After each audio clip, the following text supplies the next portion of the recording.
Hello everyone guys, आज की video में हम storage technologies and automation limited यानी कि रैक्स एंड रोलर्स के आईपीओ के बारे में बात करने वाले हैं। Firstly, racks and rollers company का दूसरा नाम है storage technologies and automation limited. Founded in October 2010, storage technologies and automation limited is engaged in storage racking systems. तो ये कंपनी बेसिकली अक्टूबर 2010 में स्थापित हुई थी एंड ये स्टोरेज रैकिंग सिस्टम्स के वर्क में एंगेज रहती है। The company manufactures and install metal storage racks, automated warehouses and other storage solutions। तो ये company metal storage racks, automated warehouses and other storage solutions को सबसे पहले मैन्युफैक्चर एंड देन इंस्टॉल करने का काम करती है। The company provide storage solutions for various industries including oil and gas, automotive, aerospace, food and beverages, pharmaceutical, textiles, retail and FMCG. तो ये कंपनी काफी सारी इंडस्ट्रीज को अपने स्टोरेज सॉल्यूशंस प्रोवाइड करती है, जिसमें से अगर मैं कुछ इंडस्ट्रीज का नाम लूं तो वो है oil and gas, automotive, aerospace, food and beverages, pharmaceuticals, textiles, retails and FMCG.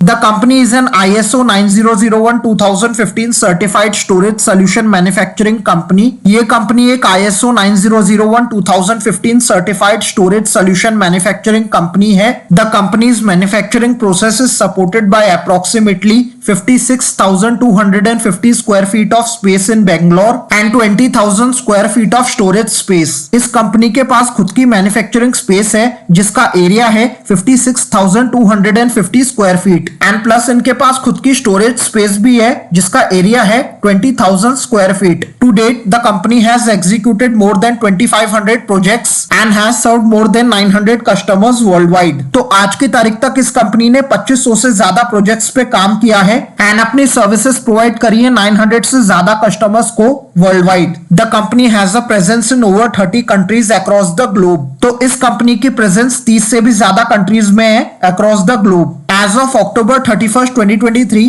the company has a total of 166 permanent employees and 94 contracted employees। अगर हम 31 अक्टूबर 2023 तक की बात करें तो इस कंपनी में total 166 permanent employees and 94 contracted employees काम कर रहे थे। तो गाइस, ये था इस कंपनी का ब्रीफ ओवरव्यू। अब हम इस वीडियो को 4 पार्ट्स में कवर करेंगे, जिसमें हम सबसे पहले इस आईपीओ की डेट्स एंड डिटेल्स को देखेंगे, देन हम इस आईपीओ के फाइनेंशियल्स एंड फंडामेंटल्स को देखेंगे, देन हम इस आईपीओ के करंट लाइव जीएमपी को देखेंगे एंड उसके बाद लास्टली हम अपना एनालिसिस करेंगे एंड डिसाइड करेंगे कि हमें इस आईपीओ में फाइनली अप्लाई करना है या फिर नहीं। तो सबसे पहले हम इस आईपीओ की डेट्स एंड डिटेल्स को देख लेते हैं। तो सबसे पहले इस आईपीओ की ओपनिंग डेट है 30th ऑफ अप्रैल, देन इस आईपीओ की क्लोजिंग डेट है 3rd ऑफ मई, देन इसकी बेसिस ऑफ अलॉटमेंट की डेट है 6th ऑफ मई, देन इस आईपीओ की इनिशिएशन ऑफ रिफंड्स की डेट है 7th ऑफ मई, देन इस आईपीओ की credits of shares to demat की डेट है 7th ऑफ मई, देन इस आईपीओ की लिस्टिंग डेट है 8th of May, then price band रखा गया है 73 रुपीज से लेकर के 78 रुपीज पर शेयर तक का, देन इस आईपीओ के एक लॉट में 1600 शेयर्स रखे गए हैं एंड इस आईपीओ का टोटल इशू साइज है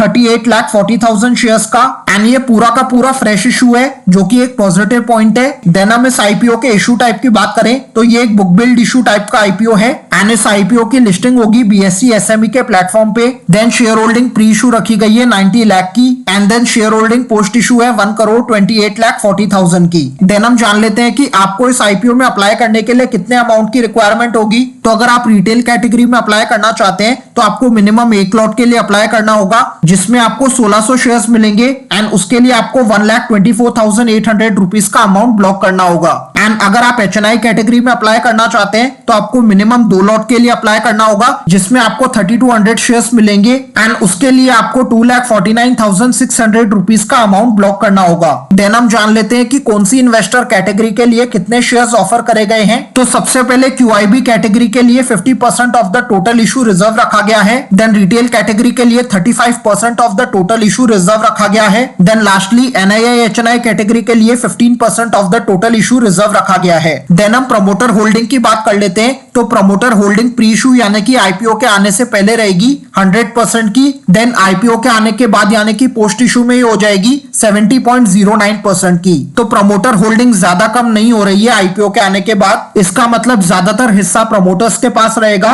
जो कि एक पॉजिटिव पॉइंट है। देन हम इसके फाइनेंशियल्स को देख लेते हैं। तो सबसे पहले इसके एसेट्स में लगातार ठीक ठाक ग्रोथ है, जो कि एक पॉजिटिव पॉइंट है। देन इसके रेवेन्यू में भी ठीक ठाक ग्रोथ है, जो कि अगेन एक पॉजिटिव पॉइंट है। देन हम इसके प्रॉफिट आफ्टर टैक्स की बात करें तो 2022 में इस कंपनी को लॉस हुआ था। एंड अगर हम ओवरऑल देखें तो हमें इसके प्रॉफिट आफ्टर टैक्स में ठीक ठाक इनकंसिस्टेंट ग्रोथ देखने को मिल रही है। देन इसके नेटवर्थ में भी हमें ठीक ठाक ग्रोथ देखने को मिल रही है, जो कि एक पॉजिटिव पॉइंट है। And then reserves and surplus में भी ओवरऑल ठीक ठाक ग्रोथ है, जो कि एक पॉजिटिव पॉइंट है। देन हम इसकी टोटल बोरोइंग की बात करें तो टोटल बोरोइंग बहुत ही अच्छी स्पीड से ग्रो हो रही है, जो कि एक नेगेटिव पॉइंट है। देन हम इसके केपीआईज यानी कि की परफॉर्मेंस इंडिकेटर्स को देख लेते हैं। तो सबसे पहले इसका आरओई है 46.37% का। देन आरओसीई है 22.52% का। देन रिटर्न ऑन नेटवर्थ है 37.64% का। देन पैट मार्जिन परसेंटेज है 6.78 का। देन ईपीएस प्री आईपीओ है 11.96 का। पोस्ट आईपीओ का डेटा हमें नहीं दिया हुआ है। देन पीई प्री आईपीओ है 48.45 का। पोस्ट आईपीओ का डेटा हमें नहीं दिया हुआ है। तो ROE, ROCE and return on net worth तीनों ही 15 और 20 से बहुत ही ऊपर है, जो कि एक पॉजिटिव पॉइंट है। देन इसका पैट मार्जिन परसेंटेज भी ठीक है। ओवरऑल इस कंपनी के फाइनेंशियल्स ठीक है, बहुत ज्यादा अच्छा या फिर बहुत अट्रैक्टिव हम इसे नहीं कह सकते। देन हम इस आईपीओ के करंट लाइव जीएमपी को देख लेते हैं। तो आज एज ऑफ नाउ जब ये वीडियो रिकॉर्ड हो रही है, आज डेट है 29th ऑफ अप्रैल एंड इस आईपीओ का जीएमपी करंटली 0 रुपीज का चल रहा है, यानी कि आपको इसमें 0% के लिस्टिंग गेन्स होने के चांसेस है एज ऑफ नाउ। तो ओवरऑल जीएमपी में हमें कोई भी डिमांड देखने को नहीं मिल रही है, जो कि एक नेगेटिव पॉइंट है। देन अब हम अपना फाइनल एनालिसिस करते हैं एंड डिसाइड करते हैं कि हमें इस आईपीओ में अप्लाई करना है या फिर नहीं। तो सबसे पहले इस आईपीओ का सबसे बड़ा पॉजिटिव पॉइंट है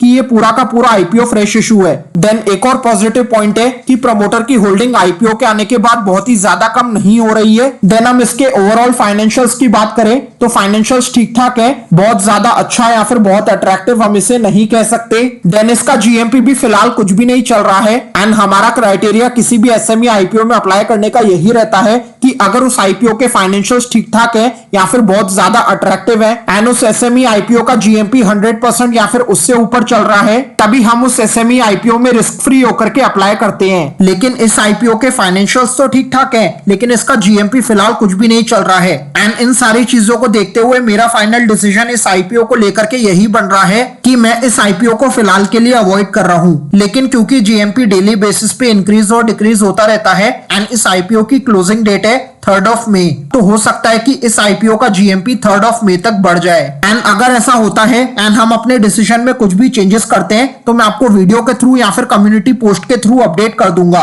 एंड अभी की सिचुएशंस को देखते हुए मेरा डिसीजन यही है कि मैं इस आईपीओ में अभी तो अप्लाई नहीं कर रहा हूं। एंड ये मेरा अपना पर्सनल डिसीजन है, मैं आपको कोई सलाह या फिर टिप नहीं दे रहा हूं कि आप इस आईपीओ में अप्लाई करें या फिर नहीं। आप अपने फाइनेंशियल एडवाइजर से कंसल्ट करें, खुद भी एनालिसिस करें इस आईपीओ के बारे में एंड देन ही डिसाइड करें कि आपको इस आईपीओ में अप्लाई करना है या फिर नहीं। एंड आप में से कौन कौन इस आईपीओ में अप्लाई करने वाला है मुझे कमेंट सेक्शन में लिख करके जरूर बताइएगा। आई होप गाइस आपको ये वीडियो अच्छी लगी होगी। अगर सचमुच अच्छी लगी है तो इसे डेफिनेटली लाइक करें एंड ऐसी ही IPO stock market related videos देखने के लिए अभी हमारे चैनल को सब्सक्राइब करें एंड बेल आइकन को प्रेस करना ना भूलें।